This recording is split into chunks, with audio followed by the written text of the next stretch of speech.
¿Realmente el proteccionismo funciona? El objetivo de este vídeo es responder a la pregunta que veis aquí abajo. En primer lugar, comenzaremos definiendo el concepto de proteccionismo para hacer una pequeña introducción a la temática. En segundo lugar, comenzaremos diciendo los tipos de proteccionismo, hablando de las tarifas, las cuotas, los subsidios, la estandarización de productos y la devaluación monetaria. En tercer lugar, hablaremos de las ventajas y las desventajas del proteccionismo. Y por último lugar, analizaremos por qué hay barreras comerciales, hablando del antidumping, de los proveedores de la defensa nacional y de las industrias en las etapas iniciales. Por lo tanto, ¿qué es el proteccionismo? El proteccionismo es una política gubernamental que busca restringir el comercio internacional, de forma que esas restricciones que impone una determinada economía, aquella que impone aranceles o políticas proteccionistas, buscan favorecer al consumo nacional y a la industria nacional, a la economía doméstica en definitiva. Cuando analizamos el concepto de proteccionismo, no podemos dejar pasar por alto el concepto de especialización. Como sabéis, una economía se especializa en función de sus condiciones, es decir, si en función de unas condiciones geográficas, geopolíticas, económicas, estoy en una determinada área que me permite producir más eficientemente un determinado bien, un determinado servicio, a más bajos costes con respecto a otra economía o con respecto al resto de economías, probablemente me especialice en la producción de ese bien o de ese servicio, porque luego, gracias al comercio internacional y al libre comercio, podré comercializar ese bien o servicio que estoy produciendo. Por lo tanto, la base del libre comercio es esto, es la especialización en una determinada materia, en un determinado bien o servicio, en base a las condiciones que presenta esa economía, en base a los factores productivos que tiene. Es decir, si yo no estoy especializado por ejemplo, en ingeniería informática o en programación web y me mandan desarrollar una aplicación web y sin embargo otra persona que lleva 4 años estudiando programación web, programación en un determinado lenguaje de programación, le mandan a hacer la misma aplicación, posiblemente él desarrolle de una forma mucho más efectiva la aplicación. Sin embargo, yo, que no tengo ni idea de cómo hacerlo, tardaré mucho más tiempo, ni siquiera lo daré hecho. Por lo tanto, la especialización nos sirve para focalizar nuestro foco en aquello que sabemos hacer bien. Y las economías en general funcionan igual, es decir, como os dije al principio, en función de tu condición, estarás en una determinada zona geográfica, por ejemplo, o tendrás unas determinadas condiciones que te permitirán especializarte en una determinada materia. El hecho de especializarte en una determinada materia permite que otra economía que no esté especializada en esa materia compre los bienes o servicios que tú produces a un menor precio y los pueda comercializar en su mercado a más bajos precios respecto a si los llega a producir esa economía. Esto favorece al consumidor nacional porque puede adquirir esos bienes o servicios a un mejor precio respecto a si la economía doméstica los hubiese producido. Sin embargo, el libre comercio se trata de todo lo contrario, y es de poner barreras, trabas, a bienes de importación, a bienes que vienen del extranjero. Vamos a analizar en primer lugar los tipos de proteccionismo, haciendo hincapié en primer lugar en las tarifas, que son las tarifas, luego las cuotas, subsidios, estandarización de productos y la devaluación monetaria.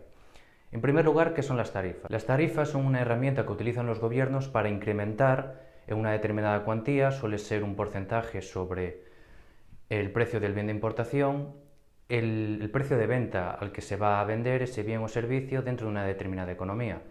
Si se impone una tarifa o un superplus con respecto al precio de ese bien de importación, se va a encarecer ese bien de importación y por lo tanto se va a vender mucho más caro en la economía. El concepto de tarifas lo puedo explicar mejor de esta forma, gráficamente. Vemos que en el siguiente ejemplo se reflejan dos pendientes. Por un lado, tenemos una pendiente positiva que refleja la oferta doméstica de un determinado bien o servicio comercializado en este mercado. Y luego tenemos una demanda doméstica que está reflejada por la pendiente negativa. Luego, las dos variables que se relacionan en el gráfico son el precio en el eje vertical y la producción o output en el eje horizontal. Tenemos dos niveles de precios. El primer nivel de precios P1 representa el nivel de precios antes de la imposición de tarifas, es decir, antes de ese gravamen sobre las importaciones, y el nivel de precios P2 representa el nivel de precios después de la tarifa. Vemos que para un determinado nivel de precios P1 tenemos una cantidad demandada de Q2 y una cantidad ofertada de Q1. Sin embargo, si aumentamos el nivel de precios, la cantidad demandada va a disminuir del punto Q2 al punto Q4 y la cantidad ofertada va a aumentar del punto Q1 al punto Q3. En segundo lugar, vamos a analizar el concepto de cuota. Una cuota no es más que una restricción a la oferta de bienes o servicios que vienen del exterior. no es una barrera que implique un aumento de los precios de los bienes y servicios de importación, sino lo que implica es que se restringe la cantidad de bienes que van a entrar en una determinada economía, aquella economía que impone aranceles o lleva una política proteccionista. De manera que si antes llegaban a una economía, pues pongamos 100.000 coches, pues ahora pasan a llegar 75.000.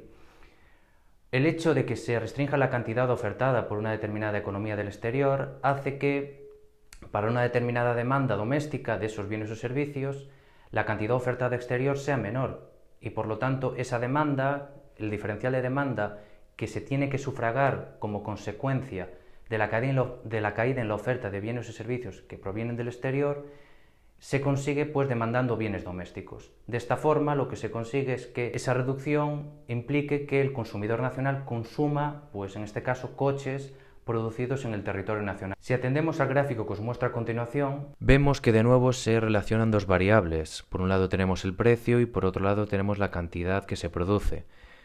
Tenemos la pendiente negativa que refleja la demanda y las dos pendientes positivas. Una corresponde a la oferta doméstica sin cuotas y otra corresponde a la oferta doméstica con la cuota. Por lo tanto, tenemos dos situaciones a comentar. Por un lado, ¿cuál es la situación sin cuotas? La situación sin cuotas, por un lado, refleja que el precio del mercado está reflejado por P-World, que la cantidad de importaciones oscila de Q4 a Q1 según el gráfico y el nivel de precios, que está representado, como digo, por P-World. Y en tercer lugar tenemos que las exportaciones mundiales están reflejadas en términos de beneficios o en términos de facturación por las áreas A, B y C. La suma de esas áreas, el sumatorio de esas áreas, representa la facturación de las importaciones, o sea, de los exportadores. El segundo escenario está representado por la imposición de cuotas, cómo queda el panorama una vez imponemos cuotas. Si imponemos cuotas, esto significa que hay una caída de las importaciones, y esa caída de las importaciones está reflejada por las áreas de Q3 a Q2, porque como veis se eleva el precio de P-World a P-Cuota. En segundo lugar, tenemos que los oferentes domésticos ganan muchos más beneficios, o sea, generan muchas más ventas, porque el precio se incrementa desde P-World a P-Cuota. Y esto lo único que genera es que la cantidad que se ofrece se incremente desde Q1 hacia Q2. Luego los consumidores, como el precio es mucho mayor, pagan un más alto precio y por lo tanto la cantidad demandada cae desde Q4 a Q3. Podéis ver el desplazamiento en la curva de demanda, cómo se origina. En el siguiente gráfico también podéis ver que hay unas pérdidas para la sociedad, porque el hecho de que minores las importaciones y por lo tanto des precedencia a la producción nacional origina que los consumidores tengan que invertir más unidades monetarias para consumir esos bienes y servicios, ya que indirectamente son más caros, es decir, estás poniendo restricciones a bienes mucho más competitivos que entran a tu mercado para que la gente compre más caro bienes nacionales. Como veis en el gráfico, esa pérdida está representada por el área que está subrayada. En definitiva, que los exportadores mundiales en este mercado van a hacer muchos menores beneficios, van a generar muchas menos ventas porque la cuota limita el número de productos que van a entrar en el mercado. En tercer lugar tenemos los subsidios. Los subsidios son ayudas que presta el gobierno a sectores estratégicos o a empresas dentro de una determinada economía.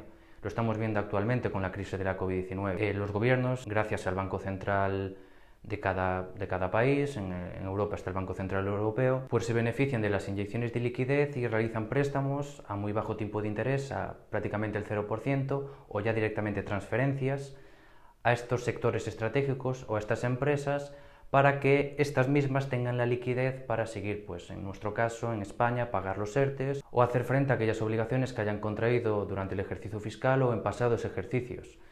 El hecho es que con estas transferencias lo que se hace es mantener esa empresa en el mercado, no dejar que esa empresa quiebre y permitir que siga manteniendo su actividad. ¿Qué se consigue con esto en relación al tema que nos atañe? Pues que si tú eres capaz de mantener tu tejido productivo, pues es posible que en el futuro pues siga creciendo, adquiera competencia. Esto es probable, no es una certeza, es decir, de hecho, muchos economistas critican mucho las políticas de subsidio a sectores estratégicos porque realmente es un proceso en el que muchas empresas, desde luego, no son para nada rentables si los gobiernos siguen subsidiándolas y siguen manteniendo ese tejido productivo nacional.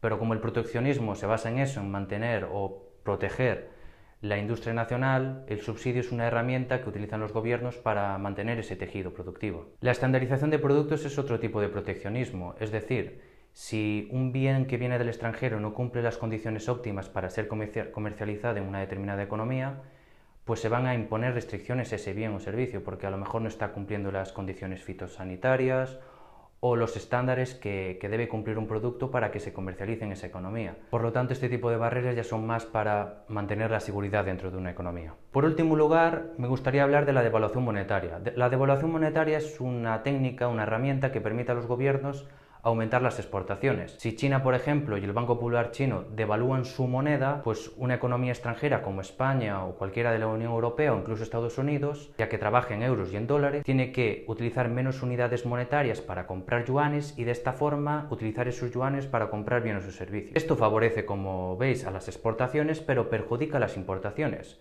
Porque si China, que utiliza yuanes, tiene o quiere comprar bienes o servicios en Estados Unidos, por una parte va a tener que comprar dólares y para comprar esos dólares va a tener que invertir más unidades monetarias para adquirir dólares porque ha devaluado su moneda, el yuan, y cuando adquiere esos dólares comprar bienes o servicios en Estados Unidos. Por eso, al invertir más unidades monetarias, es decir, más yuanes para comprar esos dólares, pues se perjudica al comercio internacional a nivel de importaciones, pero sí que se favorece mucho a nivel de exportaciones. Vemos que en el gráfico se refleja el tipo de cambio histórico entre dólares americanos y el yuan chino. En el gráfico se refleja el horizonte temporal desde enero del 85 hasta enero del 2020. Vemos que la tendencia es creciente desde enero del 85 hasta enero del 95, de forma que se necesitan más yuanes para contribuir a una unidad de dólar. Esto quiere decir que para las personas chinas que residen en China y quieren comprar en el extranjero en dólares, pues va a suponer un aporte mayor de unidades monetarias ya que se está devaluando la moneda. Sin embargo, cuando China tenga que exportar y para ello tenga que vender en yuanes, al devaluarse, la moneda china, lo que se origina es que el de fuera, el que esté comprando en dólares o también en otra divisa, pues tenga que aportar menos unidades monetarias y por lo tanto China pueda exportar más y generar mucho más valor fuera de los mercados. Entonces, como vemos en el gráfico, en la primera parte pues hay una tendencia muy creciente, llegando a superar los 8 yuanes por dólar. Sin embargo, vemos que luego hay una parte bastante estacionaria y a partir de enero del 2015 sí que hay sucesivas depreciaciones hasta enero del 2020, donde la cosa se ha calmado un poco más con la guerra comercial, pero se ven atisbos de que se puede incrementar si se incrementan las tensiones comerciales entre China y Estados Unidos. En cuanto a las ventajas del proteccionismo tenemos las siguientes. Se favorece a la industria nacional, las empresas que trabajan en el territorio nacional, que comercializan servicios o bienes en el territorio nacional, ven aumentado su facturación. El consumo nacional aumenta porque los bienes de importación tienen un mayor precio y por lo tanto la preferencia no es la misma respecto a si no hubiese esa imposición arancelaria. El hecho de que las economías también facturen más permite que crezcan y por lo tanto aumenten su contratación y cree puestos de trabajo. Y en definitiva favorece de alguna manera que la economía crezca. Evidentemente, el hecho de que prives a los consumidores nacionales de adquirir productos fabricados en el extranjero a un mejor precio, pues perjudica la economía de alguna manera porque el libre comercio sí que nos permite favorecernos de las ventajas competitivas de otras economías. En cuanto a las desventajas del proteccionismo, lo que os comentaba antes, es decir, ya sabéis que cada economía se especializa en una determinada materia, lo que es buena, por así decirlo, y el hecho de privar al consumidor nacional, al consumidor doméstico, de consumir bienes en el extranjero que están producidos pues a un menor precio y que por lo tanto se pueden vender en la economía doméstica a un menor precio, obliga pues que la renta disponible realmente del consumidor nacional se vea menguada porque está teniendo que pagar un mayor precio por los bienes y servicios producidos en el territorio nacional, cuando en lugar de eso se podría beneficiar del libre comercio a la hora de importar bienes o servicios extranjeros y adquirirlos en el territorio nacional a un menor precio. Y para terminar, dando respuesta de por qué hay barreras comerciales, en primer lugar vamos a hablar de las disposiciones antidumping. El dumping es una técnica utilizada por muchas empresas que trabajan en el extranjero para colocar bienes o servicios a precios menores que los costes en los que incurren las empresas del territorio nacional para producir esos bienes o servicios. Las empresas del territorio nacional, cuando ven esto, pues tienen que o se ven obligadas a reducir sus precios para así hacer frente a estas empresas que vienen del extranjero y que haya una mayor competencia. Pero normalmente las empresas que llevan a cabo este tipo de técnicas suelen ser empresas de una gran capitalización, que tienen muchísimo efectivo y que pueden hacer frente a las pérdidas que vayan incurriendo en ese periodo de tiempo en el que intentan colocar esos bienes o servicios a un menor precio respecto a los costes operativos de producirlos en el territorio nacional. Entonces, el objetivo de estas empresas que están en el extranjero al hacer este tipo de técnicas es que la empresa acabe desapareciendo, la empresa del territorio nacional acabe desapareciendo porque no puede competir a nivel de precios con estas empresas que vienen del extranjero.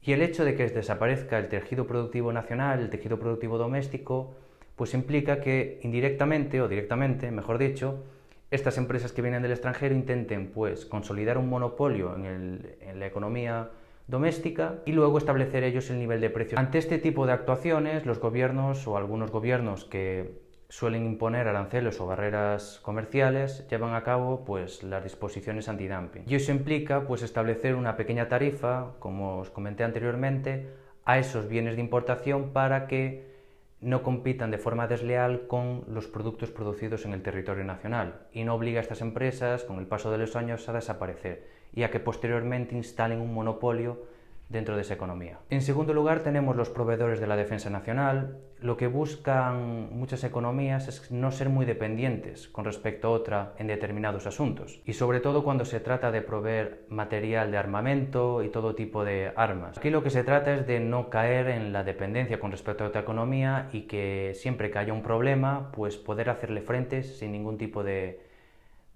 contratiempo. Y por último lugar, hablar de las industrias en etapas iniciales. Como sabéis, muchas industrias o empresas que comienzan su actividad económica en las etapas iniciales tienen pérdidas.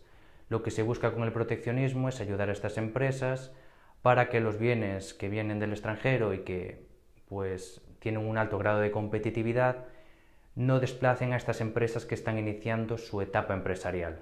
Ahora bien, ¿es positivo el proteccionismo? Pues viendo lo que se acabo de exponer aquí, habría muchísimas opiniones, desde luego. Evidentemente, si queremos mantener unas condiciones a los productos que vienen de fuera, unas condiciones, por ejemplo, fitosanitarias o unos determinados controles de prevención, pues sí que puede ser positivo hasta cierto punto, porque queremos garantizar la seguridad del consumidor nacional. Ahora bien, puede ser perjudicial si por capricho gubernamental imponen tarifas a bienes de importación que por el hecho de que vengan de tal país, le imponemos la tarifa y obligamos al consumidor nacional a consumir nuestros productos que están producidos con unos costes mucho mayores y que por lo tanto vamos a tener que pagar muchísimo más dinero por ello. Ahora bien, me gustaría que en la caja de comentarios me dejaseis vuestra opinión acerca del tema, si consideráis que es positivo o es negativo el proteccionismo. En la caja de comentarios también os dejaré las referencias que he utilizado para hacer este vídeo. Y nada, si os ha gustado, un buen like y nos vemos en el próximo. Que vaya bien.